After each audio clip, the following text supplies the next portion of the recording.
Living with the title of the once fastest girl in the world is a heavy weight to bear. However, Candace Hill isn't letting her past hold her back, and at the ripe age of 23 years old, international track sensation Candace Hill is creating a new legacy. Hello, Candace. Hello, Marisa. So you are known for, your performance on the track, right? Yes. You are, I don't like to say once, because your legacy is still continuing, but the once fastest girl in the world. That's not a great way to start the video, but she's, you're 22, so of course your legacy it's only begun. Run a 10:98 at 16 years old, which is a time that Olympic track stars are running, if not aspiring to run. And you do this at 16 years old. You're new to the game. You just sort of, you dust off your track shoes. You're like, let me just go run this 10:98 real quick. Let me just give it a try. And not only do you win first place, you are proclaimed the fastest girl in the world. Yeah. Sometimes I think small. So, okay, we're in Santa Monica. This is a city. Los Angeles is huge. LA County is bigger. But you are the fastest girl in the world. The globe. Like, that's like interstellar. So, okay, you're the fastest girl. Do you get it at this point? How do you keep your ego in check? Because you're not the fastest girl in your city. You're the fastest girl in the world. Did you like change overnight? Did you act different overnight, or were you always just like very humble? No, I always told myself, no matter what I do in life, like, this sounds so cliche, but just stay humble, because it can easily be taken from you at any minute. As we see, it reminds me that you're supposed to like do your best no matter what you do. So it's kind of like expected in a way, so you don't want to boast it. Right. Like, everyone is meant to do something great, or like do whatever they want to achieve in life. Yeah, you might be the fastest girl in the world, but somebody might be the, I don't know, best baker, the best baker, the spelling bee champ. Yeah, spelling bee champ, the best, most accomplished lifeguard. See, I'm like, no, but literally, that's literally. I see what you mean. Like, that is something that you're in this field of track. You always aspired to excellence, so it wasn't like you were proud of yourself, but it wasn't like you didn't become an egomaniac. Exactly. Which is great. Exactly. Okay, so you go pro, right? So at the age of, what age was that? 16. 16, you go professional. You signed the contract. Yeah. And how did you recover from that? Like, were you sort of like, this isn't the 10:98? Like, right. How was that first, like, sort of, I don't want to say slip up, but that first, like, mistake that you made? Not even mistake, but that first where real life sort of hit you. Right. The first hindrance. Of many. No, but as soon as I signed a 10-year deal with ASICS at 16 in December 2015. I was a little hesitant before signing, because I was just like, I don't want track and field to turn into this obligation. I don't want it to turn into like this pressure that I have to run fast at all times, and I have to run this meet, and I have to do this, I have to do this at this time of day, I have to get up and practice at 9 a.m. and do this, I didn't want it to turn into like a hassle, because it's something that I really love to do, and it's something that I found enjoyment in, that I didn't want it to be another stressor, right, you could say. And so when I was practicing, I remember it was in October, and I was practicing and I was training, and there was like a crack in my knee. I was like, I've never gotten injured before, all the way up to this point. I mean, it was like shin splints, knots in my leg, but never anything of this caliber. And I'm like, my knee. If I just ice it, it'll go away. Everything's fine, And it wasn't going away, and I was just like, I can't walk. I'm like walking with a limp, it's my left knee. And my agents were like, all right, let's just get this checked out. You might need surgery, whatever. So they do x-rays on it, they do MRIs, and they say, your cartilage, it's all pieced up, it's all fractured, and we need to go in and shave it down, because if you don't take care of it now, your whole season will be in jeopardy, your whole career might be in jeopardy, so get this out the way. So I was like, all right, I'm gonna get the surgery. And this was, mind you, this was coming up on the Olympic year, 2016. And everyone's like, oh my gosh, she can do great at the Olympics, she can do great at the Olympic trials. So I'm calculating in my head, like, okay, if I get the surgery in January, I have 4 months to be ready to perform at my highest level at Olympic trials later on in June. Yeah, you're like 1 + 1 does not equal 3. Okay, it's not math. The math is not math. You're like, Something gonna have to give, right? But yeah, so I took the risk and said, you know, it's all about longevity. Yeah. It's not about the now. We're looking at years ahead. Okay. So let's get the surgery. Let's operate on the knee, and we'll be back and be better. Okay. Because I'm Candace Hill. Like, I can get back to it. You're the best girl in the world. Right. There's nothing I can't do. Yeah. You can't do. You're like, we'll just let the 2016 Olympics. Right. Right. Whatever. Right. There's nothing I can't do. Where did that even happen? Right. Who knows? You're like 16. Oh, okay. Yeah. So I was like, I can. 4 months. That's enough. Okay. I'm faster. You know, not that cocky, but like that was the fastest girl. That was my mentality going in. I was like, you know what? I'm gonna get the surgery. We're gonna bounce back, and we're gonna achieve something. Yeah. And then a lot of people didn't even know that I had the surgery because I wanted to keep it under wraps so that people wouldn't look at me like, oh, she just had surgery, so we can't just run her.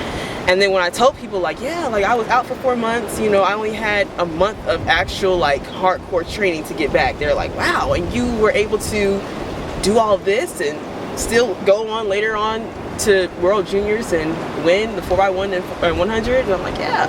And you had surgery earlier in the year? Like, yeah. So they're like, wow, like you might be actually really great.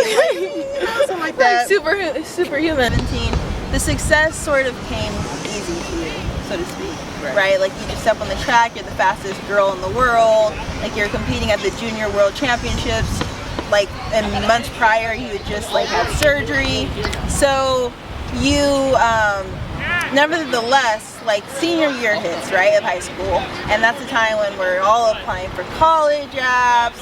You know, everybody already is like sleep deprived, but especially being a professional athlete and a student, I can only imagine, you know, the state of panic, stress, sleep deficiency that you might have been in. Right. So yeah, so let's talk about that senior year.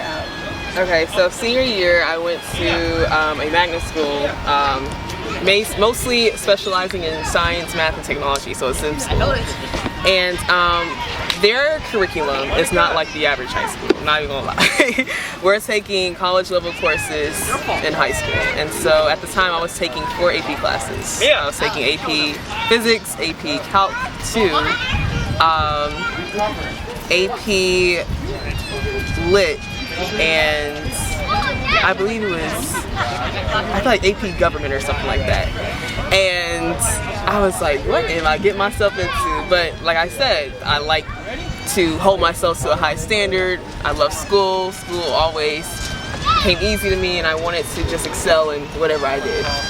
But being a professional athlete on the side, it's not like a regular, oh, we just go to practice from 4 to 6 and then we just go home. No, we go to practice, then I have weight sessions, and then I have treatments, and then I have recovery, then I have rehab. So it's a lot more on top of school, plus traveling, plus interviews, plus photo shoots. So I'm not in class, you know, full time to understand the material, and then I don't have time to do my homework at night. So I would have to like sacrifice my sleep to like catch up and, you know, turn my work in the next day. And I didn't want to say, oh no, like give me a pass, teacher, you know, I wasn't up for the shoot. No, I wanted to earn it the right way. I wanted to say no. Well, like, you're way better than me, because as soon as I had a little hiccup in my life, I was asking for every single extension. But that's good. You held yourself. That's an athlete mentality in you, like striving for excellence. And I think it's a testament to your discipline. Yes. So, okay, so nonetheless, I think, you know, in times of stress, we have different coping mechanisms, right? Exactly. So, like, exactly. Yeah. So that's a polite way of saying it. So I think, you know, when I was stressed during that senior year of high school, what was my coping mechanism? I think for me it was sleep. So instead of depriving myself of sleep, you would get more of it. I would get more of it, to the point where it, like, you know, it would interfere with other areas of my life. Right. But for you, it became food. Yes, and particularly Rice Krispie treats. I love Rice Krispie treats. So homemade or the store-bought ones? The store-bought. Okay. And not the little mini ones. The king size. And I remember going through like 2 boxes in like a day, just know what? Reese's Pieces are also my stress food. And it's not the small size, it's a king size. I'll like, whenever I'm stressed, I'll go to 7-Eleven, get Reese's Pieces and just down it in like a couple minutes. Right. But yeah. Okay, so those Rice Krispie treats, what do they do to you? And so you need something quick, you need something alert. So of course all the sugar in the Rice Krispie treats is gonna like keep you up, keep you active, but then you crash because sugar makes you crash. So I'm just like, okay, I'm reaching for like 2, and I'm like, okay, I need another one, and I need another one, and then before you know it, I have like 18 wrappers beside me, and I'm doing my calc homework at like 2 in the morning, and I have to do it all again the next day. So of course, eating unhealthy also adds to stress. It also adds to not being able to properly store energy right, and then it also adds to, of course, the infamous weight gain. Right. And so, I'm not gonna lie, I wasn't watching my nutrition because I was like, okay, I'm still 16, I have a fast metabolism, I can eat whatever I want, I can eat junk food, and you know, it'll just burn right off, and yada, we're all good. But then my coach put me to the side. I was like, you're starting to get a little. Uh-oh. It's always the side talk. Yeah. Can I talk to you? The pitch the side. You're like, it's always the side. It's always the, let me know. Can we have a little chat? It starts off like, you know, your pants not fitting right, or you know, your flap is hanging over. Yeah. Like, how was that Thanksgiving? You really enjoyed Thanksgiving, didn't you? Yeah. You didn't hold back. You love you some turkey, don't you? Right. You didn't hold back, did you? No, but yeah. And as I can laugh about it now, but like back then, it was like the end of the world. And women, especially younger teens with their weight, it's just such a touchy and sensitive topic that if you don't approach it in the right way, you're going to end up doing more harm than good. Right. So then it's not physical. It transfers to the mental health. Exactly. And likewise, because mental health then transfers to the physical pain. Exactly. So I can just imagine you as an athlete. It was a lot going on. It was a lot going on, and the weight gain. That was my first taste of actually having mental. I don't want to say mental issues, but just my mental health wasn't in a great state because I was stressed with homework, and then trying to cope with homework to get through the homework, I would reach for food and reach for high calorie, high sugar, processed foods, and then that would attribute to my weight gain, and then I was just like, oh, like, what can I do, you know? Right. It's a never-ending cycle. It is. What you're seeking comfort in ultimately does you more harm, and then what you're trying to excel in, you can't, because what you're seeking comfort in isn't sustainable. So it's just like a never-ending cycle. Exactly. So nevertheless, though, and I think, and I'll get back to this question, but you, whatever, by any means necessary, you have to have passed your classes. You graduated. I did. I did. Passed it. Maybe might have been by the phrase, by the skin of your teeth, or whatever that expression is. Yeah. But you passed your classes. You go on to college, the University of Georgia, which, although, and I hope I don't get in trouble for saying this, it might not have been your top choice for college, because I think you were looking to more California schools. Right.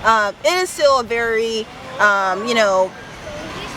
predominant, what's the word? It's still very, University of Georgia is still a very prestigious school when it comes to track, especially. Exactly, yeah. So, I just want to sort of talk about that, because I think, like, as you sort of, the theme of this is sort of like the setbacks that you face on your road to where you are right now, right? We're going to talk about in 2020 you having to take time off of school, or like you taking 2 years off of school, you having your injury, and this sort of title of the once fastest girl in the world still being held over your head. Right. But do you think that you ever recovered from that 18-year-old that was eating, Rice Krispie treats to do her calculus homework at 2 a.m.? Because I think, especially in my life, I can look back where I say, like, at 18, and I sort of had my first little crisis, and then I got through, and I went to Berkeley, and then at Berkeley, when I had my crisis again, and I had to take 2 years off, which is just like you, and then I had my crisis again, it's like, maybe I never really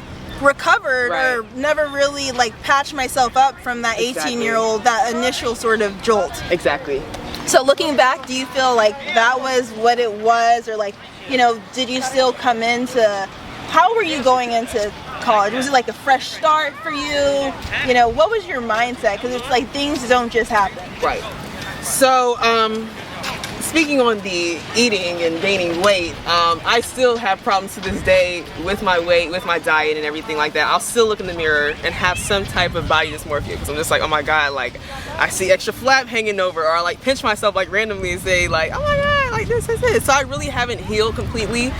And going into freshman year, I was like, all right, like I have to lose weight. Oh my god, everyone's saying I'm fat, everyone's talking behind my back. Like, let me go to these fast fad diets, like military diets, liquid only diets, intermittent fasting, you know, eating watermelon diets. Like, I tried every fast paced diet out there, and my relationship with food kind of took like a decline because I'm like, oh my god, like I'm fat, you know. And were you fat, or were you I wasn't, by an athlete standard, you weren't necessarily in shape? Yeah, I wasn't lean cut like an athlete, but you know, average Joe walking down the street, they'll still be like, okay, she was good, like, right, yeah.